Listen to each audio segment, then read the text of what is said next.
الحمد لله والصلاة والسلام على رسول الله وأشهد أن لا إله إلا الله وحده لا شريك له وأشهد أن محمدا عبده ورسوله.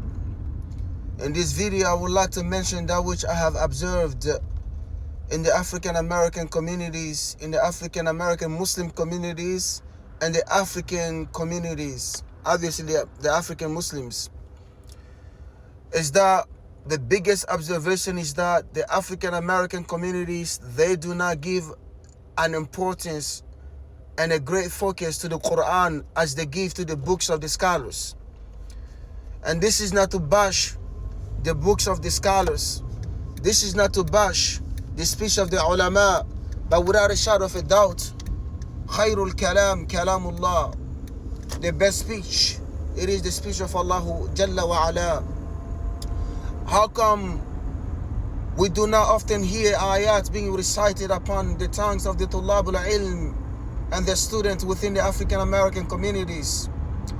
How come we do not hear the names of the surahs upon the tongue of the Tullabul Ilm and the A'immat al-Masajid and the students within the African American communities? How come we do not hear the ayat being recited often? How come we do not hear about conferences regarding the Quran, regarding the book of Allah Jalla wa Ala, the best speech, Kalamullah? What is it that which we hear are the names of the scholars?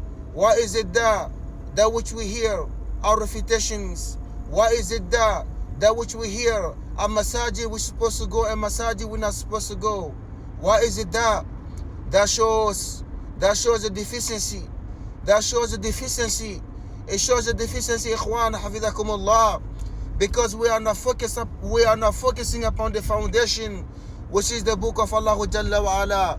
And again, this is not to bash any of the scholars. Na'am. Lot of the time we hear the mashayikh, shaykhana, hada shaykh, hada fulan mubtadi'. How come we do not hear the ayat being recited? You know why?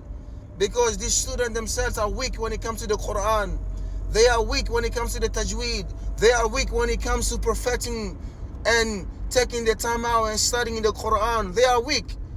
فَاقِدُ شَيْءٍ لَا يُعْطِي. The one who doesn't possess something can never give it. Naam, that's the reason. So our advice is that, alhamdulillah, let's take a pause. Let's take a pause and decrease our mentionings of the names of the scholars, and increase much in mentioning the ayats of Allah Azza wa Jal and the names of the surahs. Many of the youth, they know the names of the scholars more than the names of the surahs of the Quran, more than the names of the surahs of the Quran. Naam, alhamdulillah, without a doubt, the books of Tawheed are needed, the books of Aqidah are needed, alhamdulillah, and they both mean the same. The books of Hadith are needed without a doubt. Hadith is the second revelation without a doubt. Naam, obviously Quran and the Hadith, that's needed. That's what I'm talking about, those two. But how can we hear the names of the scholars more often? Naam, let's focus on the Quran and the Hadith. Make the youth memorize the Hadith, memorize the Quran, and you memorize the Quran and recite the Quran so you can be a good example. Otherwise, what type of example are you setting up for the youth? And now let's come to the African communities. African communities, alhamdulillah, they focus upon the Quran, but without focusing upon teaching the meaning and teaching other books.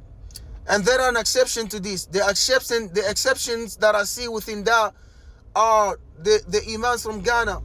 The Imams from Ghana have a lot of appreciation for them, and alhamdulillah, may Allah bless them. They're the one, alhamdulillah, they have this balance and teaching the Quran and Hadith and teaching the books of fiqh and so on and so forth. So I really appreciate them. So they are exempted from this right here.